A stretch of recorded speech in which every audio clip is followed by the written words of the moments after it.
Good morning everyone. दोस्तों आज है मार्च 27 2023 और हम लोग करने वाले हैं द हिंदू न्यूज़पेपर के एनालिसिस। मेरा नाम है सितेंद्र चौधरी और आज फिर से कुछ टॉपिक्स हम यहाँ पे करने वाले हैं। कौन कौन से टॉपिक रहेंगे बार ब्रीफली देख लेते हैं, उसके बाद बढ़ेंगे हम लोग यहाँ डिटेल में। तो पहला टॉपिक रहेगा सारस क्रेन के बारे में। छोटा सा टॉपिक है, उत्तर प्रदेश से है और थोड़ा सा यहाँ पे कंट्रोवर्सी हो गई है तो उसके बारे में थोड़ा बात करने वाले हैं। एक नई ईल डिस्कवर की गई है जिसका नाम तमिलनाडु के नाम पे रखा गया है। तो कभी कभार प्रीलिम्स में इस तरह की छोटी छोटी चीज़ें पूछ लेता है जो हमारी आंखों के सामने होती हैं लेकिन हम उस पर गौर नहीं करते हैं। तो थोड़ा इसको हम लोग देख सकते हैं। वन वेब के बारे में बात करेंगे और किस तरह से ये वन वेब का जो कॉन्स्टलेशन है वो इंडिया में इंटरनेट का पूरा चेहरा चेंज कर सकता है, तो इसके बारे में बात करेंगे। होंडुरुस ताइवान के बारे में थोड़ा सा बात करेंगे। प्रीलिम्स के पर्सपेक्टिव से थोड़ा सा मैप वर्क हम लोग यहाँ पे करने वाले हैं। आईएमएफ बेल आउट के बारे में बात करेंगे। श्रीलंका को आईएमएफ ने अभी $3 बिलियन का बेल आउट दिया है। पाकिस्तान को भी बेल आउट जल्दी मिल सकता है। तो आईएमएफ बेल आउट कैसे देता है, क्यों देता है, उसका इम्पैक्ट क्या होता है, उसके बारे में बात करेंगे। बायो ट्रांसफॉर्मेशन टेक्नोलॉजी, भैया बहुत जबरदस्त टेक्नोलॉजी आई है। इस टेक्नोलॉजी को अगर हम लोग ग्लोबल स्केल पे अगर अडॉप्ट कर लेते हैं और ये सक्सेसफुल हो जाता है तो आप ये समझ लीजिए कि दुनिया में प्लास्टिक जनरेट ही नहीं होगी। तो जनरेट होगी लेकिन वो एक नए नए तरीके की प्लास्टिक होगी, उसके बारे में बात करेंगे। इंटरनेट शटडाउन के बारे में बात करेंगे। इंडिया को क्यों कहा जाता है internet shutdown capital of India of the world, और इसके क्या इम्पैक्ट होते हैं, गवर्नमेंट क्यों करती है, वो थोड़ा सा हम लोग यहाँ पे देखने वाले हैं। और कुछ एडिशनल आर्टिकल भी हैं तो वो भी हम लोग थोड़ा देख लेंगे। लेकिन आज एक बड़ी ज़बरदस्त पिक्चर यहाँ पे दी गई है। आप ये देखिए यहाँ पे ज़रा, एक सस्पेंशन ब्रिज, एक ब्रिज है बेसिकली आपके पीछे। और देखिए आप यहाँ पे लिखा हुआ है a view of the world's highest railway bridge. World's highest railway bridge built at a height of 359 meter over the Chenab river in Jammu and Kashmir। इसका नाम है, डिस्ट्रिक्ट है रेसी। Which witnessed the maiden run of the track mounted trolley on the Sunday. अभी इसके ऊपर train नहीं चली है, अभी सिर्फ ट्रॉली चला के देखी है और बिल्कुल सक्सेसफुल रही है। 1486 crore Chenab railway bridge is part of the Udhampur Srinagar Baramulla rail link project. Udhampur Srinagar Baramulla rail link project which will connect Kashmir valley with the rest of the country. ये थोड़ा सा आप यहाँ पे देखिए, कहाँ पे बना है जी, चेनाब रिवर के ऊपर बना है, जम्मू कश्मीर में बना है, रेजी डिस्ट्रिक्ट में बना है। दुनिया का हाईएस्ट रेलवे ब्रिज इसको बनाया गया है और बहुत ही जल्दी इसके ऊपर टेस्टिंग वगैरह चल रही है और बहुत जल्दी इसका इनॉग्रेशन भी होगा और ये एकदम से परफेक्टली ऑपरेशन भी करने लगेगा। तो बड़ी ज़बरदस्त चीज़ की है। तो हमारे रेलवे डिपार्टमेंट को और हमारी सरकार को और लोगों को जिन्होंने इतना यहाँ पे सपोर्ट किया है, चलिए उसकी वजह से सक्सेसफुल हुआ है। आगे बढ़ते हैं। Sarus crane turns albatross around UP's man's neck. देखिए थोड़ा सा पोइटिक तरीके से लिखा है हेडिंग को, उसमें ज़्यादा नहीं जाएंगे हम लोग। तो ये देखिए, ये जो आपको यहाँ पे आदमी दिख रहा है, ठीक है, इसका नाम है आरिफ खान। और ये जो आपको यहाँ पे नाम दिख रहा है ये है समाजवादी पार्टी के सुप्रीमो मिस्टर अखिलेश यादव। ठीक है, दोनों ने एक साथ पिक्चर खिंचवा रखी है। लेकिन इस फोटो के पीछे ने कहानी है। कहानी ये है, कहानी ये है, ये पिक्चर जो है वीडियो सोशल मीडिया पे बहुत ज़्यादा वायरल हुआ। तो आरिफ खान के ये दोस्त हैं, मतलब दोस्त तो क्या ही बोलेंगे, बाद में दोस्त बन गए एक तरह से आप ये कह लीजिए या प्रेम कह लीजिए। ये सारस है एक, इस जानवर का नाम है सारस क्रेन, ठीक है। और ये एक्चुअली इनको लास्ट ईयर मिली थी। सारस क्रेन खेत में पड़ी हुई थी, घायल थी, और इन्होंने इसका इलाज वगैरह किया, साल भर अपने पास रखा और उसके बाद इनको छोड़ने के लिए तैयारी नहीं हुई। हालांकि मिस्टर आरिफ जो है इसको जंगल में लेके गए, जंगल में जब छोड़ने गए तो ये गई नहीं वापस, तो उड़ के इसके पास ही आती रही। तो ये इनके बीच में एक इतना बढ़िया रिलेशन बन गया कि जहाँ जहाँ भी ये जाते थे उसके साथ साथ ये भी जाती थी। तो एक बड़ा ही, अब कुछ टाइम से इनके साथ रह रही थी, लेकिन भैया आपको पता है इंटरनेट का ज़माना है, इंटरनेट पे वीडियो वायरल हो गई बहुत ज़्यादा। तो जैसे ही वीडियो वायरल हुई और तो भैया फॉरेस्ट डिपार्टमेंट वाले आए तो मिस्टर आरिफ मोहम्मद से ये जो सारस क्रेन है वो लेके चले गए और उसको जंगल में छोड़ने की बात की। कहाँ पे जंगल में छोड़ने की बात की? समसपुर बर्ड सेंचुरी के अंदर, ठीक है। वही नहीं हुआ उसके अलावा मिस्टर आरिफ के ऊपर केस भी डाल दिया गया वाइल्ड लाइफ प्रोटेक्शन एक्ट 1972 के तहत, क्योंकि ये जो बर्ड है वो वल्नरेबल बर्ड है और इसको आप कैप्टिव नहीं रख सकते। मतलब आप इसको जानवर, पालतू जानवर की तरह नहीं रख सकते, जंगल का जानवर है और जंगल में ही रहना चाहिए। तो भैया इनके खिलाफ FIR भी हुई है, अरेस्ट वगैरह भी शायद हो गया है। तो ये तो थी थोड़ी सी न्यूज़। और थोड़ा सा सारा स्क्रीन के बारे में बात कर लेते हैं क्या है। इसका जो साइंटिफिक नेम आता है वो होता है ग्रूज एंटीगोन, ये आपको पता होना चाहिए। दुनिया का सबसे लंबा फ्लाइंग बर्ड है, वर्ल्ड्स टॉलेस्ट फ्लाइंग बर्ड। और ये इसकी गर्दन काफ़ी लंबी होती है, टांगे भी काफ़ी लंबी होती हैं। इसका अगर आप चेहरा देखोगे तो यहाँ पे रेड कलर के जो है मार्किंग्स आपको यहाँ पे नज़र आ रही होंगी। और ये ह्यूमंस के साथ काफ़ी समय से रहता है, क्योंकि इसका जो हैबिटाट है वो ह्यूमन हैबिटाट के जैसा ही है। मतलब जो जैसे पैडी फील्ड होते थे ना, जहाँ पे आप राइस कल्टीवेशन करते हो, वहाँ पे काफ़ी रहना पसंद करता है सारस क्रेन। तो वो जो खेत होते हैं जिसमें पानी होता है, वहाँ पे बहुत सारे कीड़े मकोड़े होते हैं, वहाँ पे ये खाता है आके। क्योंकि ये जो नेस्टिंग वगैरह करता है वो भी ग्राउंड के ऊपर ही करता है। अंडे देना, फोरेजिंग करना, वो सब ग्राउंड के ऊपर ही होता है, पेड़ के ऊपर नहीं करता है। तो इसलिए खेतों में पाया जाता है खूब सारा, ओपन वेटलैंड्स में पाया जाता है साउथ एशिया के अंदर। इस समय यूपी में सबसे ज़्यादा सारस क्रेन पाए जाते हैं। एक समय हुआ करता था इंडिया में, लगभग नॉर्थ इंडिया में मोस्टली हर जगह आपको सारस क्रेन देखने को मिलता था। लेकिन पिछले 30-40 सालों में अभी बहुत कम हो गया है ये। कुछ लोग इसको अंडे के लिए मार देते हैं, इसके अंडे चुरा लेते हैं, कुछ लोग इसके मीट के लिए इसको मार देते हैं। बहुत सारी चीज़ें होती हैं, और वो तो है ही ऑफ कोर्स, इलीगल हंटिंग वगैरह जो हम लोग करते हैं इनकी। बाकी ये वल्नरेबल में आता है IUCN की रेड रेड लिस्ट के अंदर, और इंडिया के जो वाइल्ड लाइफ प्रोटेक्शन एक्ट है उसमें शेड्यूल 4 के अंदर आता है। ये आपको ये पता होना चाहिए, वल्नरेबल कैटेगरी में। ठीक है। बाकी समसपुर वाइल्ड लाइफ सेंचुरी जहाँ पे इसको लेके गया था, एक एक मज़ेदार ये बात हुई, जब जहाँ इसको जंगल में लेके गए ये बेचारा वहाँ से भी गायब हो गया। तो कई दिन से मिसिंग चल रहा है, पता नहीं ये उड़ के कहाँ गया, नहीं गया, मर गया है, वी नेवर नो। बाकी बाकी आगे जो न्यूज़ रहेगी देखेंगे उसको। समोसपुर वाइल्ड लाइफ सेंचुरी के बारे में थोड़ा आपको पता होना चाहिए। It is situated in the Rohania development block of the Raebareli district. इसको 1987 में क्रिएट किया गया था, क्योंकि यहाँ पे कई सारी वेटलैंड हैं उनको प्रोटेक्ट करने के लिए। ठीक है। और यहाँ पे बहुत सारे लोकल और माइग्रेटरी बर्ड्स भी आते हैं, स्पेशली विंटर के टाइम पे, तो उनके लिए किया गया था। यहाँ पे 250 वैरायटीज़ ऑफ बर्ड्स यहाँ पे पाई जाती हैं, और बहुत दूर दूर से आती हैं। Pintail, common teal, wigeon, shoveler, सुरखा, ग्रेलोगूग, बहुत सारे जानवर आते हैं यहाँ पे। ठीक है। लोकल बर्ड्स भी आते हैं, जैसे comb duck, whistling teal, spot bill, spoonbill, kingfisher वगैरह बहुत सारे आते हैं। Migratory birds come also from the 5000 kilometre away to spend some time in the pleasant weather. तो जब भैया जैसे आप ये कह लीजिए, जैसे सेंट्रल एशिया वगैरह के अंदर जब बहुत ठंडी हो जाती है, तो फिर वो इंडिया में आते हैं अपना टाइम पास करने के लिए, बढ़िया माहौल बनाने के लिए।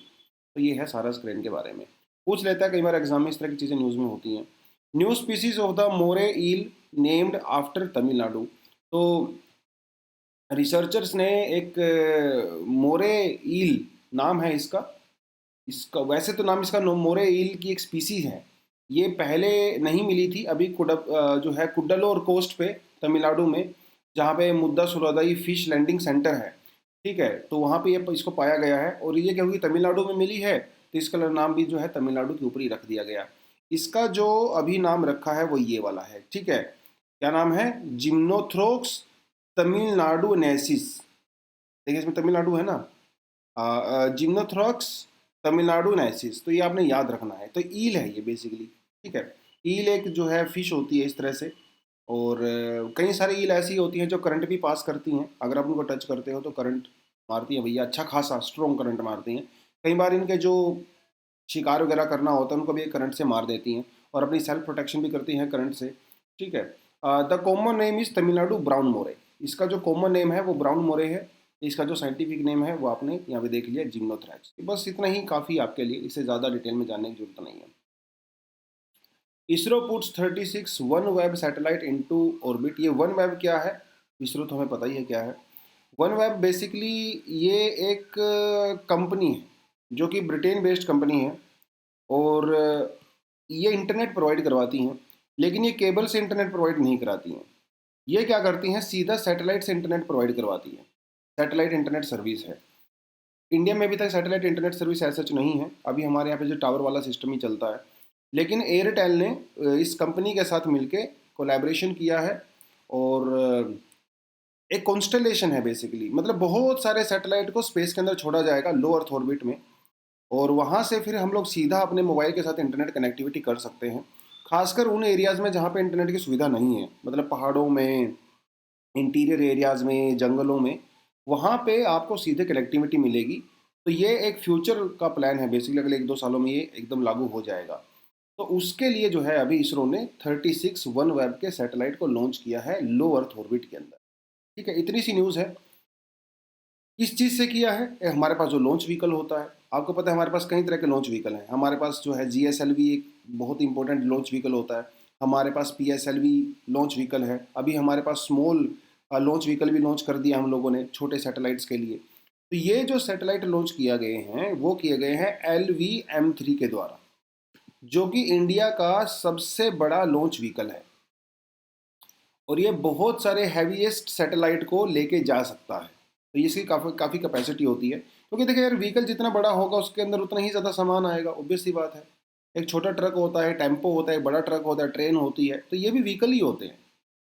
ये व्हीकल सैटेलाइट को लेके जाते हैं ऊपर तक, खुद को भी लेके जाते हैं, सैटेलाइट को भी लेके जाते हैं। एक बार सैटेलाइट जब स्पेस के अंदर सेटअप हो जाते हैं ऑर्बिट के अंदर, उसके बाद ये इनका कोई यूज़ नहीं होता, ये वापस आ जाते हैं। वापस आने का मतलब ये वापस बर्न हो जाते हैं और सैटेलाइट जो हमारे वो ऑर्बिट के अंदर सेटल हो जाते हैं। तो ये थोड़ा थोड़ा आपको पता होना चाहिए। अभी हम लोग थोड़े समय में GS अपना जो है गगनयान चंद्रयान 3 भी लॉन्च करने वाले हैं। वहाँ पे भी हम लोग GSLV मार्क LV-2 मिशन ही का यूज़ करेंगे, मतलब ही LV-3 टेक्नोलॉजी का यूज़ करेंगे। ठीक है, इसको भी हम लोग चंद्रयान के अंदर। ये थोड़ी थोड़ी चीज़ें आपको पता होनी चाहिए। ऑर्बिट के लिए मैंने आपको सेपरेट कंटेंट यहाँ पे दे दिया था। ये पुराना कंटेंट है, काफ़ी कई महीनों पहले का कंटेंट है, लेकिन जितनी बार भी ऑर्बिट के बारे में बात होती है तो हमेशा मैं इसको लेके आता हूँ आपके लिए। तो जो पुराने स्टूडेंट हैं उनके पास तो कंटेंट होगा ही पहले से, जो नए स्टूडेंट हैं वो थोड़ा इसको डाउनलोड कर सकते हो, नीचे डिस्क्रिप्शन में लिंक मिल जाता है। और ठीक है, अच्छा लगता है कंटेंट तो वीडियो को लाइक किया करो यार, कमेंट सेक्शन में अपना जो है थोड़ा अटेंडेंस वगैरह दिया करो, पता लगना चाहिए कौन से स्टूडेंट हैं वो जो रेगुलर देखते हैं वीडियोज़ को। तो 3 टाइप के हमारे यहाँ पे अलग अलग टाइप के ऑर्बिट्स हो सकते हैं। कई ऑर्बिट हम लोग शेप के हिसाब से भी होते हैं, जैसे सर्कुलर ऑर्बिट हमारे पास होता है और एक हमारे पास एलिप्टिकल ऑर्बिट होता है। 99% जो सेलेस्टियल बॉडीज़ होती हैं वो थोड़ी एलिप्टिकल होती हैं। ये इस तरह का जो सर्कुलर ऑर्बिट है वो बड़ा मुश्किल है। जैसे हमारे अर्थ जो है वो सन के चारों तरफ एलिप्टिकल ऑर्बिट में है, हमारा जो मून है वो भी एलिप्टिकल ऑर्डर में ऑर्बिट में है अराउंड अर्थ ऑल्सो। तो क्योंकि दूसरे जो प्लैनेट्स होते हैं, दूसरी सेलेस्टियल बॉडी होती हैं, वो भी तो ग्रेविटेशन पुल करती हैं ना, खींचती हैं अपनी तरफ, तो उसकी वजह से वो सर्कुलर नहीं रह पाता, वो एलिप्टिकल हो जाता है। अगर आप ऑल्टीट्यूड के हिसाब से देखें तो हमारे पास 3 होते हैं। एक होता है लो अर्थ ऑर्बिट, एक होता है मीडियम अर्थ ऑर्बिट, एक होता है जियो स्टेशनरी ऑर्बिट। जियो स्टेशनरी ऑर्बिट की जो ऊंचाई होती है वो होती है 35,800 किलोमीटर। जो मीडियम अर्थ की रहती है वो होती है 5,000 से लेकर 10,000 किलोमीटर। लो अर्थ ऑर्बिट की होती है 160 से लेकर 2,000 किलोमीटर। तो ये जो अभी वनवेब के सैटेलाइट हम लोगों ने सेटअप किए हैं वो लो अर्थ ऑर्बिट के अंदर किए हैं। हमारा जो इंटरनेशनल स्पेस स्टेशन है वो भी आपका लो अर्थ ऑर्बिट में ही है, अराउंड 400 किलोमीटर। ठीक है, तो ये आपको पता होना चाहिए। इंक्लिनेशन के हिसाब से देखें तो हमारे पास इक्वेटोरियल ऑर्बिट होता है, पोलर ऑर्बिट होता है और इंक्लाइंड ऑर्बिट होता है। इक्वेटोरियल ऑर्बिट के अंदर जो सैटेलाइट होते हैं वो इक्वेटर के चारों तरफ घूमते हैं इस तरह से। पोलर वाले जो है नॉर्थ पोल साउथ पोल के इस तरह से घूमते हैं, और इंक्लाइंड वाले जो है किसी एंगल के साथ घूमते हैं। ये थोड़ा सा आपको यहाँ पे आइडिया होना चाहिए। बाकी हल्का सा डिटेल, जियो स्टेशनरी ऑर्बिट, जियो सिंक्रोनस ऑर्बिट और आपका पोलर ऑर्बिट, सन सिंक्रोनस ऑर्बिट, ये कंटेंट मैंने आपको अलग से डाल दिया है। अभी ये क्योंकि स्टेशनरी ये जो स्टैटिक पोर्शन का पार्ट होता है, करंट अफेयर का पार्ट नहीं होता है, तो इसलिए जस्ट मैं आपको पढ़ने के लिए डाल देता हूँ। बट आपका जो साइंस एंड टेक्नोलॉजी की क्लासेज होती हैं, आप वहाँ पे इसको बहुत अच्छे से पढ़ते हो, डिटेल में पढ़ते हो, क्योंकि स्पेस टेक्नोलॉजी बहुत इंपॉर्टेंट एस्पेक्ट होता है साइंस एंड टेक्नोलॉजी का। स्पेस टेक्नोलॉजी, रोबोटिक टेक्नोलॉजी और आपका बायोटेक्नोलॉजी, इन तीनों से बहुत क्वेश्चंस आते हैं आपका प्रीलिम्स में साइंस एंड टेक्नोलॉजी वाले सेक्शन। तो ये जरूरी है, मेंस में भी क्वेश्चंस आते हैं इन सेक्शन से। ठीक है, चलिए।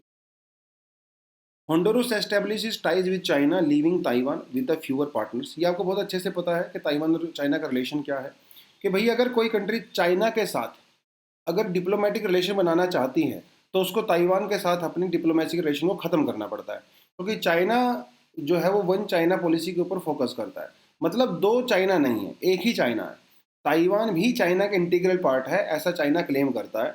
तो मोस्टली कंट्री वो चाइना को जो है इंडिपेंडेंट कंट्री मानती हैं, ताइवान को कंट्री नहीं मानती है, including Japan, including USA, including India. We all believe in one China policy. हाँ, हमारा रिलेशन है ताइवान के साथ, हम लोग ट्रेड भी करते हैं, सब कुछ करते हैं, लेकिन ऑफिशियली हम लोग चाइना को ही ये वन कंट्री कंसिडर करते हैं। तो चाइना बहुत सारी कंट्री के ऊपर दबाव बनाता है जो ताइवान को रिकॉग्नाइज करती हैं, और दबाव बनाने के बाद कई बार उनको जो है वो फाइनेंशियली हेल्प करता है, कई बार उनको धमकी देता है, बहुत सारे तरीके तरीके होते हैं।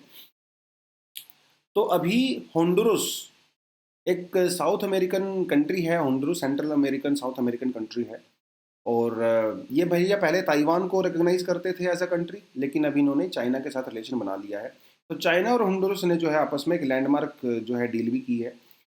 देखिए सीधी सी बात है भाई, ये जो कंट्री है ना छोटी छोटी, अगर आप देखोगे जो कंट्रीज ताइवान को सपोर्ट करती हैं या रिकॉग्नाइज करती हैं वो छोटी छोटी आइलैंड हैं, और वो ताइवान के ऊपर फाइनेंशियल सपोर्ट के लिए डिपेंडेंट रहते हैं। जब ताइवान उनको फाइनेंशियल सपोर्ट देना बंद कर देता है तो वो चाइना से पैसा मांगते हैं, चाइना उनको पैसा दे देता है और वो चाइना को रिकॉग्नाइज कर लेते हैं। मोस्टली केसेस में ऐसा होता है। तो इस समय अगर आप देखो कि दुनिया की कुछ गिनी चुनी कंट्री ही ऐसी हैं जो कि रिकॉग्नाइज करती हैं ताइवान को एज अ सेपरेट कंट्री।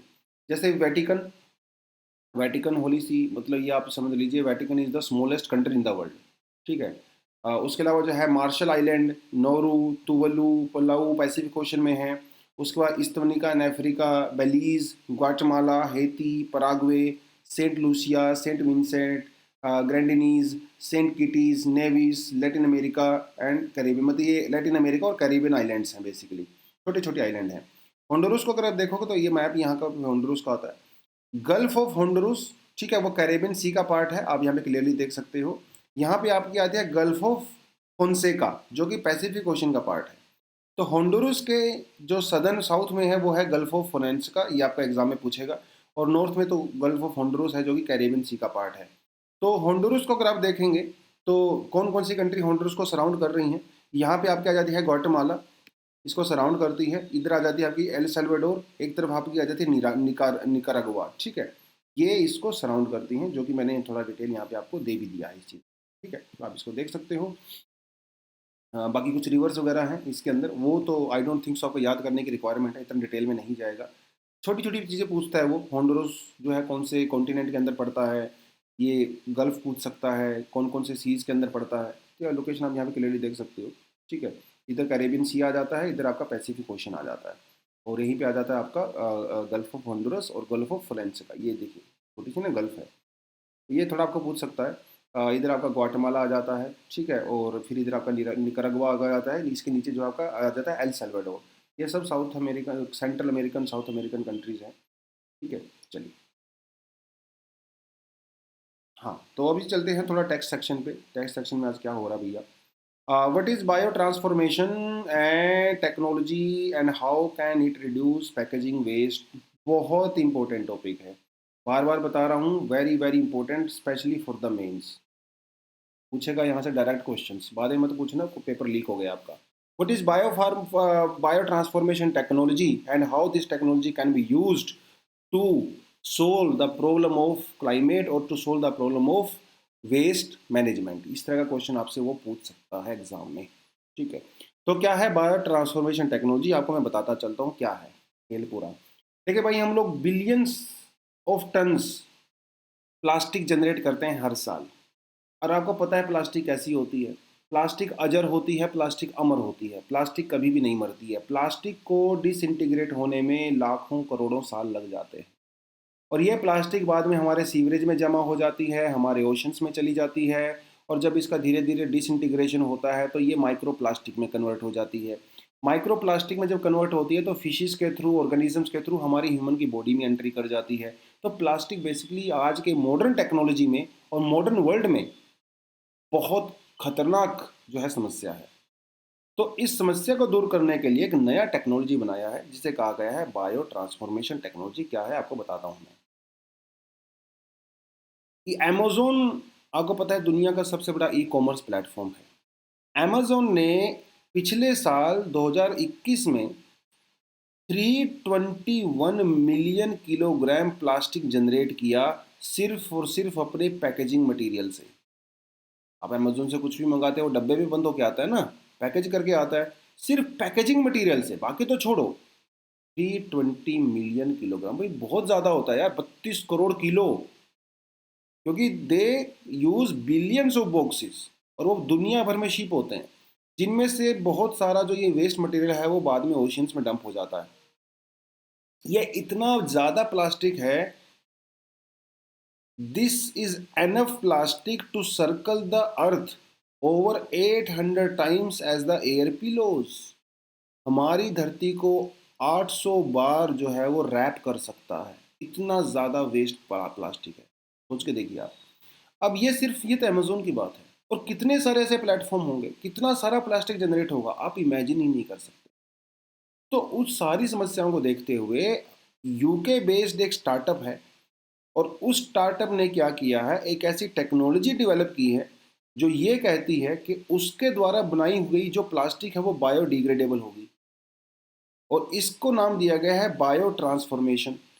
और ये बायो ट्रांसफॉर्मेशन ऐसी होती है भैया कि जो कुछ माइक्रोब्स होते हैं, बैक्टीरियाज वगैरह होते हैं, वो उस प्लास्टिक को धीरे धीरे डाइजेस्ट कर लेते हैं और उसे नेचुरल तरीके से ख़त्म कर देते हैं। समझ रहे हो? तो क्या है ये टेक्नोलॉजी? ये अभी एक बिल्कुल नया टेक्नोलॉजी है। Imperial college of London UK, वहाँ के बेस्ड कंपनी है जिसका नाम है पॉली मटीरिया। तो ये लोग क्या करते हैं पता है, इनके द्वारा जो प्लास्टिक बनाई गई है ना, वो कैसी होती है, उस प्लास्टिक की जो एज होती है वो पहले ही डिसाइड होती है कि ये प्लास्टिक 6 महीने चलेगी, 1 साल चलेगी, 2 साल चलेगी, 5 साल चलेगी। जब उस प्लास्टिक को बनाया जाता है, इस तरीके से बनाया जाता है, तो ये प्री प्रोग्राम्ड टाइम प्लास्टिक होती है। आप जब इस प्लास्टिक को यूज़ करते हो तो ये बिल्कुल नॉर्मल प्लास्टिक जैसा नज़र आता है, उसकी क्वालिटी भी, उसकी मजबूती भी, हर चीज़। लेकिन जब वो टाइम पीरियड ख़त्म हो जाता है, 6 महीना, साल भर, जितना भी आप उसको फिक्स करते हो, उसके ख़त्म होने के बाद वो अपने आप को सेल्फ डिस्ट्रॉय करना शुरू कर देती है प्लास्टिक। तो उसके अंदर जो माइक्रो ऑर्गेनिजम्स होते हैं, ठीक है, वो उसको धीरे धीरे डिसइंटीग्रेट करना शुरू कर देते हैं, उसे ख़त्म करना शुरू कर देते हैं। उससे ख़त्म करने के बाद क्या बनता है, जो बाई प्रोडक्ट होता है, वाटर, CO2, बायोमास। ठीक है, ये होती है वो प्लास्टिक। मतलब उसके एक टाइम के बाद खुद को डिस्ट्रॉय करेगी। क्या हमें इसकी ज़रूरत है? ऑफ कोर्स हमें इसकी ज़रूरत है। हमारे जो एनवायरमेंट मिनिस्टर हैं मिस्टर भूपेंद्र यादव जी, इन्होंने कहा India is generating 3.5 billion kilogram of plastic waste annually. हर साल हम लोग इतना प्लास्टिक जनरेट करते हैं। पिछले 5 सालों में हमारा per capita plastic waste generation actually double हो गया है। और ये मोस्टली कहाँ से आता है? पैकेजिंग वेस्ट से आता है। तो हमें कुछ ना कुछ तो करने की जरूरत है। 2019 में plastic packaging waste from the ecommerce firm was estimated over the billion kilogram worldwide. 1 billion kilogram से ज़्यादा जो है जनरेट हुआ था। IIT दिल्ली और सी मूवमेंट करके एक ऑर्गेनाइजेशन है, इन्होंने ये कहा था इंडिया में अमेजोन ने 221 मिलियन किलोग्राम जो है वो यूज़ किया है प्लास्टिक, मतलब जनरेट किया है। तो अमेजोन इंडिया हालांकि कहता है कि हम लोग इतना नहीं करते, बट जो रियलिटी है वो सबको पता है।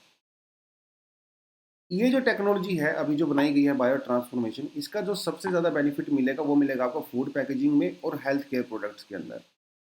अभी इंडिया में क्या इसको यूज़ किया जाएगा? ऑफ कोर्स भैया, जो इंडिया में भी हेल्थ केयर सेक्टर है, फूड है, पैकेजिंग है, हम यहाँ पे इसको यूज़ करेंगे। Sanitary napkins, facial pads, diapers वगैरह, बहुत जगह इसका यूज़ हो सकता है ऑफ कोर्स। ठीक है, तो हम लोग सही साइड में जा रहे हैं, सस्टेनेबल तरीका है। अभी वो देखना ये है कि भाई कितना टाइम लगेगा इसको यूज़ होने में। अभी ये टेक्नोलॉजी सस्ती भी होनी चाहिए, अभी तो महंगी टेक्नोलॉजी है। खैर, इंडिया ने सिंगल प्लास्टिक को बैन कर दिया है, वो तो हमें अच्छे से पता ही है कि ग्राउंड पे क्या होता है। अभी भी प्लास्टिक के जो बैग होते हैं, पॉलीथीन होते हैं, धड़ल्ले से बिक्री होती है। पता नहीं बैन कहाँ से हुआ, कौन सी फैक्ट्रियाँ बंद की गई। सरकार ने कोई आंकड़ा जारी नहीं किया कि हम लोगों ने इस साल जो है इतनी फैक्ट्रियाँ बंद की हैं। किसी के ऊपर आपको लगा है कि किसी के ऊपर फाइन लगाया गया? किसी के ऊपर कोई फाइन नहीं लगता, कोई डर नहीं है, खुल्लम खुल्ला सिंगल प्लास्टिक का यूज़ होता है। कानून बनाना अलग बात है, इम्प्लीमेंटेशन अलग बात है। National dashboard on elimination the single use plastic, एक हम लोगों ने एक तरह का एक ऑर्गेनाइजेशन भी बनाया है जो कि सिंगल यूज़ प्लास्टिक की इम्प्लीमेंटेशन को मॉनिटर करता है। लेकिन ये दिस इज़ टोटली वेस्ट, कोई यूज़ नहीं है इसका। जिन लोगों को हायर किया जाता है फालतू में सैलरी मिल रही है। दिल्ली जैसी, दिल्ली तो हमारी कैपिटल है यार, गाँव वाँव तो छोड़ो आप, कैपिटल के अंदर सिंगल यूज़ प्लास्टिक बैन नहीं है, और तो बाकी तो छोड़ दीजिए आप। उसके अलावा एक्सटेंडेड प्रोड्यूसर रिस्पॉन्सिबिलिटी, हम लोगों ने प्लास्टिक जो रूल बनाए थे उसके अंदर जो जो प्लास्टिक को जनरेट करते हैं, जो मैन्युफैक्चरर्स होते हैं, प्रोड्यूसर्स होते हैं, उनको रिस्पॉन्सिबिलिटी दी गई है कि वो उसको कलेक्ट करें, उसको मैनेज करें। ठीक है, उसके अलावा एक मोबाइल ऐप भी बनाई गई है जिसके तहत अगर आपके एरिया में अगर सिंगल यूज़ प्लास्टिक हो यूज़ होती है तो आप वहाँ पे कंप्लेंट रेज कर सकते हो। मोबाइल एप्लीकेशन का नाम इन्होंने यहाँ पे नहीं बताया है, और ये mobile application most of the time hang होती रहती है, चलती नहीं है। There are lot of issues. What are the alternatives to reduce the plastic waste? क्या अल्टरनेटिव हो सकते हैं भाई? सीधी सी बात है, आप जूट का यूज़ करिए, पेपर का यूज़ करिए, आप वो डेफिनेटली कर सकते हो, है ना। लकड़ी का भी एक ऑप्शन होता है, लकड़ी की पैकेजिंग, लेकिन वो बहुत बल्की हो जाती है और जिससे कॉस्ट इंक्रीज हो जाती है। अब अभी थोड़े समय पहले तमिलनाडु के अंदर एक सेमिनार लगा था जिसमें बहुत सारे स्टार्टअप्स को इनवाइट किया गया था भैया प्लास्टिक अल्टरनेटिव के लिए। तो उन्होंने coir based bagasse, rice, wheat bran, plant agriculture residues, banana waste, jute, cloth वगैरह बहुत सारे तरीके निकाले हैं। लेकिन सच्चाई यही है, आज भी प्लास्टिक सबसे हल्का और सबसे मजबूत और इजीली अवेलेबल सस्ता एक ऑल्टरनेटिव है पैकेजिंग के लिए। तो जब तक इसके जैसी क्वालिटी, इसके जैसी स्ट्रेंथ और इसके जैसा कॉस्ट इफेक्टिव तरीका नहीं आएगा, तो आई डोंट थिंक सो लोग इसको जो एक्सेप्ट करेंगे, चलता रहेगा। खैर, अंडरस्टैंडिंग आईएमएफ बेल आउट। तो बेल आउट का मतलब ये होता है कि भैया जब कोई बहुत ज़्यादा मुसीबत में होता है तो आप उसकी हेल्प कर देते हो, इसका मतलब होता है बेल आउट, है ना। कभी कभी फाइनेंशियल क्राइसिस हमारी लाइफ में भी आ जाता है, तो हम लोग दोस्तों से पैसा उधार ले लेते हैं एक तरह से, तो अभी वो भी एक तरह का बेल आउट ही होता है। तो अभी श्रीलंका और पाकिस्तान की जो हालत ख़राब है, तो वो लोग आईएमएफ से बेल आउट मांग रहे हैं, आपको बहुत अच्छे से पता भी है। श्रीलंका को ऑलरेडी $3 बिलियन का बेल आउट मिल चुका है, पाकिस्तान को अभी 1.1 बिलियन का बेल आउट चाहिए और बहुत जल्दी पाकिस्तान को भी मिल सकता है। बट बात यह है कि ये कंट्री आईएमएफ से बेल आउट मांगती क्यों है? ये इनका मांगने का रीज़न है करेंसी क्राइसिस। जब इन कंट्री में करेंसी क्राइसिस बहुत ज़्यादा ख़राब हो जाता है, इनकी करेंसी का जो डोमेस्टिक प्राइस है वो बहुत ज़्यादा जो है नीचे चला जाता है, इन्फ्लेशन बहुत हाई हो जाती है, डॉलर के कंपैरिजन में जो एक्सचेंज वैल्यू है वो बहुत ज़्यादा डाउन चली जाती है, तब होता है। और ऐसा होता क्यों है? Gross management of the nation's currency, corruption इसमें एक बहुत बड़ा रोल यहाँ पे होता है।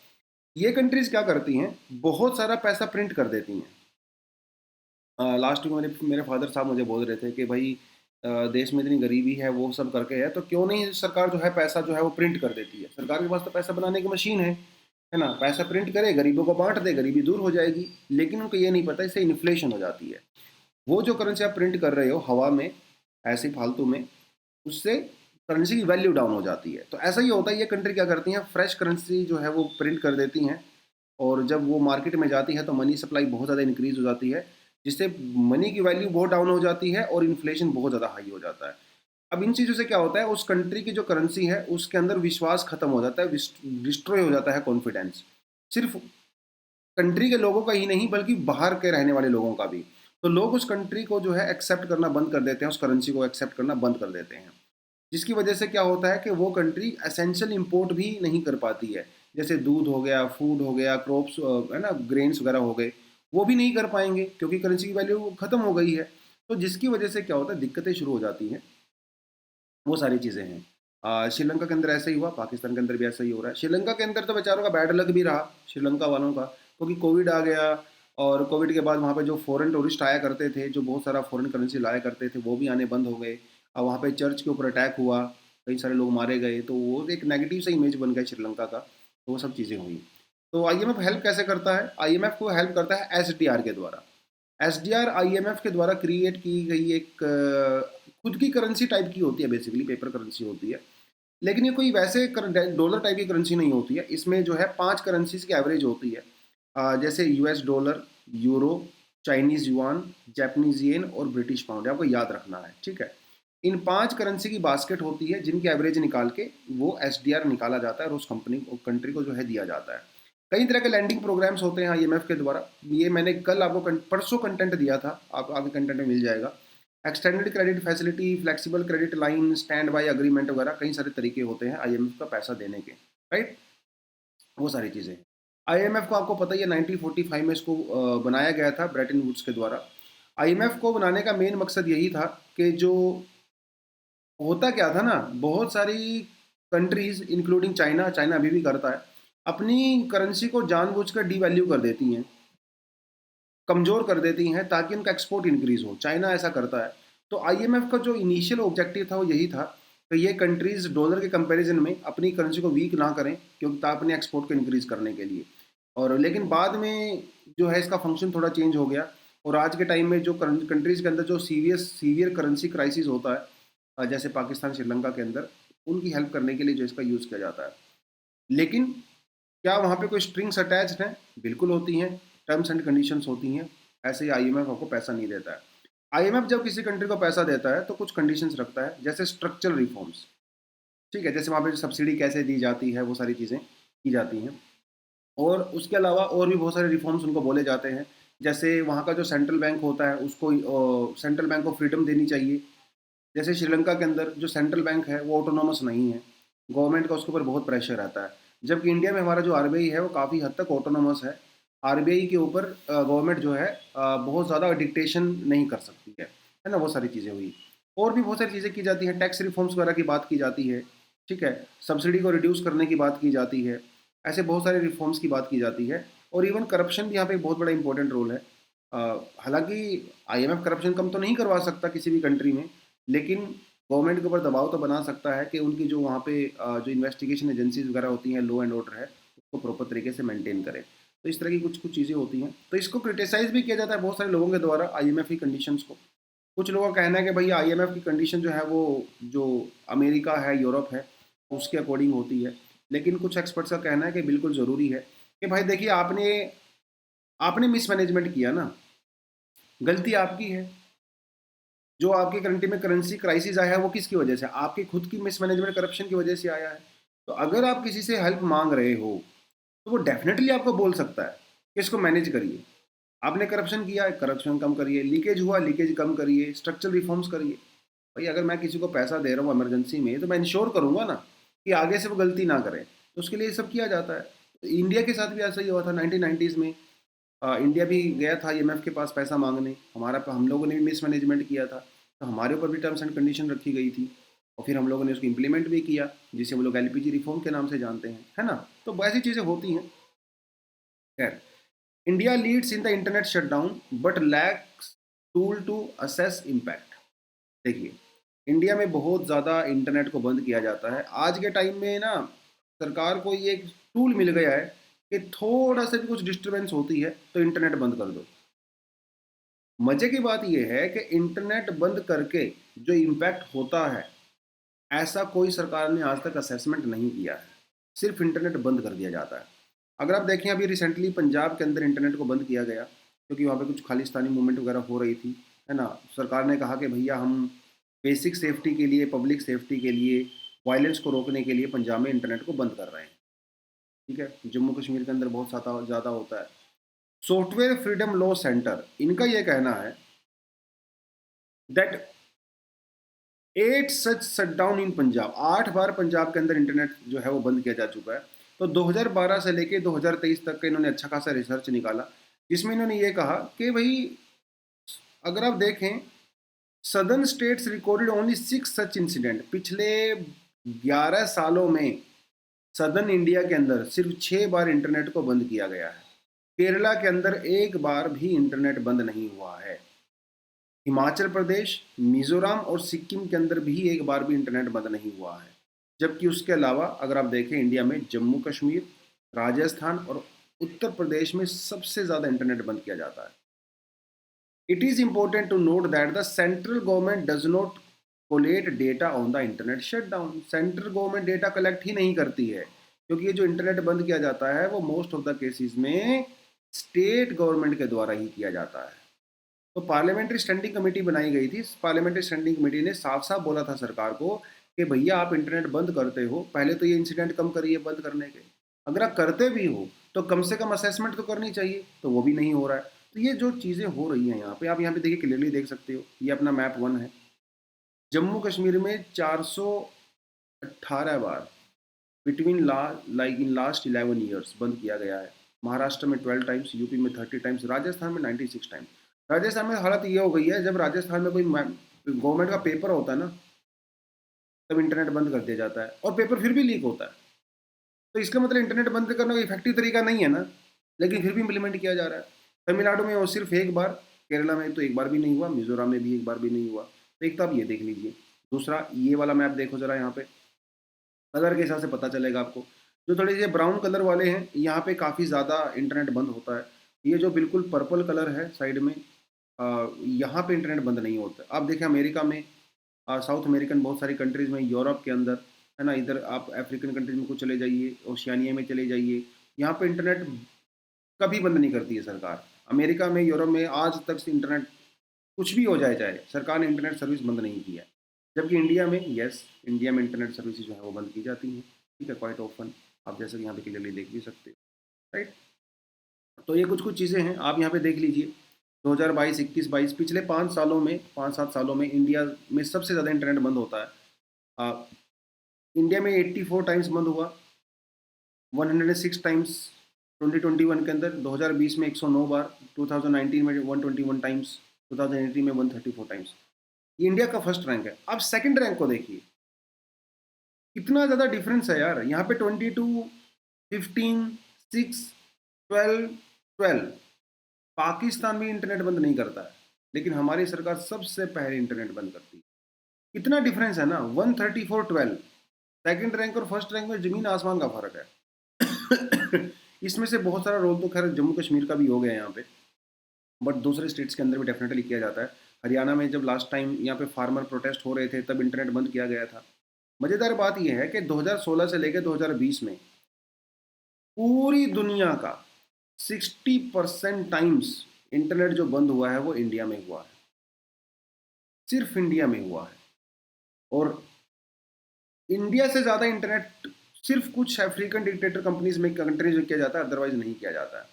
और इसके इम्पैक्ट बहुत सारे ज़बरदस्त इम्पैक्ट होते हैं। एजुकेशन के ऊपर इम्पैक्ट होता है, हेल्थ सेक्टर के ऊपर इम्पैक्ट होता है। उसके लिए तो मैंने अलग से स्लाइड बनाई है, तो आप यहाँ पे क्लियरली देख सकते हो। 2020 के अंदर सुप्रीम कोर्ट ने एक्सेस टू इंटरनेट को फंडामेंटल राइट डिक्लेयर किया गया था। और सुप्रीम कोर्ट ने यह भी कहा था कि जब सरकार इंटरनेट बंद करती है तो उसके लिए प्रॉपर ग्राउंड होना चाहिए, ऐसे ही रैंडमली इंटरनेट बंद नहीं होना चाहिए।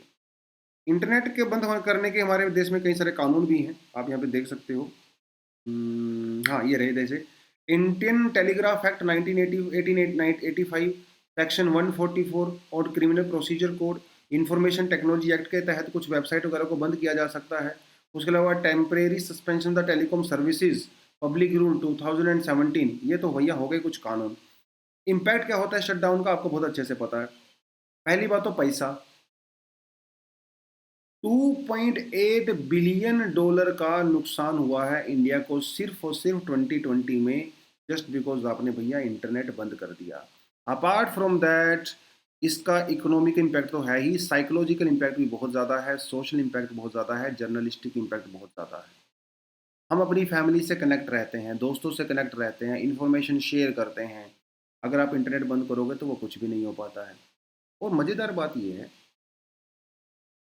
सरकार ये कहती है कि मैं इंटरनेट इसलिए बंद कर रही हूँ क्योंकि मुझे रूमर्स को रोकना है। लेकिन भाई रूमर तो ऑफलाइन भी फैलते हैं। रूमर्स को वेरीफाई करने के लिए भी तो इंटरनेट चाहिए ना। अगर आज मार्केट में कोई रूमर फैल गया है और मुझे उसको वेरीफाई करना है कि वो गलत है सही है, तब भी तो मुझे इंटरनेट चाहिए। अगर इंटरनेट बंद कर दोगे तो रूमर को फैलने से आप नहीं रोक पाओगे, क्योंकि फैक्ट चेक करना ज़रूरी है। तो ये आर्गुमेंट बिल्कुल गलत है कि आप रूमर को बंद करने के लिए करते हो इंटरनेट को, ठीक है। Internet restrictions also tend to adversely impact those who lower the socio economic background more. कैसे, देखिए, इंडिया में 97% जो इंटरनेट यूज़ होता है मोबाइल के थ्रू होता है। ओनली 3% जनता जो है वो वाईफाई का यूज़ करती है, ब्रॉडबैंड का यूज़ करती है। और ये 2 से 3% वो लोग हैं जो कि इंडिया की सबसे अच्छी इकोनॉमिकली यानी कि काफ़ी सक्षम होते हैं। अब आपने इंटरनेट बंद कर दिया तो किसको ज़्यादा नुकसान होगा? इनको तो नुकसान नहीं होगा, इनका तो इंटरनेट चल रहा है, ये तो सारी इकोनॉमिक एक्टिविटीज़ कर रहे हैं, इनका नुकसान होगा। तो जो लोग पहले से ही डिसएडवांटेजेस पोजीशन पे हैं, आप उनको ज़्यादा नुकसान पहुंचा रहे हो। सिविल लिबर्टीज़ को ऑफ कोर्स वो तो ख़त्म हो ही रही हैं, और ये हमारा क्योंकि कॉन्स्टिट्यूशनल राइट है तो इसका भी वायलेशन हो रहा है। आज के टाइम में तो हम लोग गिग इकोनॉमी की बात करते हैं। हम लोग जो यूट्यूब पे क्लासेस करते हैं, जूम के थ्रू क्लासेस करते हैं, बहुत सारे एजुकेशन इंस्टीट्यूशन हैं, इवन प्रेप आईएएस, हमारी बहुत सारी क्लासेस इंटरनेट से ही चलती हैं। अगर आप इंटरनेट बंद कर दो तो भैया कैसे काम होगा? तो सिर्फ यही नहीं, एजुकेशन ही नहीं, बल्कि जैसे ऊबर सर्विसेज होती हैं, जो जोमेटो होता है, बहुत सारी सर्विसेज हैं जो कि सिर्फ इंटरनेट बेस्ड चलती हैं। आप यूपीआई पेमेंट वगैरह नहीं कर पाते हो, है ना, तो direct benefit transfer, UPI payments, आप राशन शॉप के ऊपर पैसा पेमेंट करते हो, वो सब चीज़ें नहीं हो पाती हैं। इंटरनेट तो हमारी ज़िंदगी से बिल्कुल आज के टाइम में जुड़ा हुआ है यार, हर चीज़, है ना। अपना घर इंटरनेट से चल रहा है, क्योंकि आप इकोनॉमिक एक्टिविटी पूरी वर्क फ्रॉम होम कर रहे हो, वो सारी चीज़ें हैं। लेकिन सरकार कहती है कि मैं फेक न्यूज़ को रोकने के लिए करती हूँ, हालांकि फेक न्यूज़ इससे रुकती नहीं है, बल्कि फेक न्यूज़ अगर मार्केट में फैलती है, उसको हटाने के लिए, उसको कम करने के लिए इंटरनेट की ज़रूरत होती है। अब मान लो कोई फेक न्यूज़ फैल गया, अब सरकार को ये बताना है जनता को कि ये फेक न्यूज़ है। सरकार कैसे बताएगी अगर आपने इंटरनेट ही बंद कर दिया तो? आपने व्हाट्सएप बंद हो गया, फेसबुक बंद हो गया, ट्विटर बंद हो गया, तो सरकार ये बता ही नहीं पाएगी कि न्यूज़ फेक है। इंटरनेट बंद होने के बाद फेक न्यूज़ को फैलाना और ईजी है, क्योंकि उसको वेरीफाई करने के लिए आपके पास इंटरनेट ही नहीं है। प्रिवेंटिव रिस्पॉन्स सरकार ऐसा बोलती है, नेशनल इंटरेस्ट सरकार ऐसा बोलती है।